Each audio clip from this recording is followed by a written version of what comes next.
आम्ही काँग्रेस पक्षाकडे सांगली लोकसभेसाठी उमेदवारी मागणी केली आहे। वसंतदादा घराण्याचा व सांगली जिल्ह्याचा इतिहास पाहता ही जागा काँग्रेसलाच मिळेल असा मला विश्वास आहे। तशी ग्वाही प्रदेशाध्यक्ष आमदार श्री नाना पटोले व इतर सर्व काँग्रेस नेत्यांनी आमचे नेते आमदार विश्वजित कदम यांना दिली।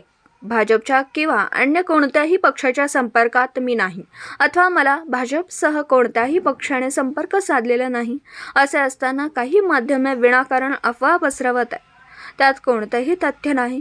N24 न्यूजसाठी मिरजहून प्रतिनिधी मुस्तफा मुल्ला।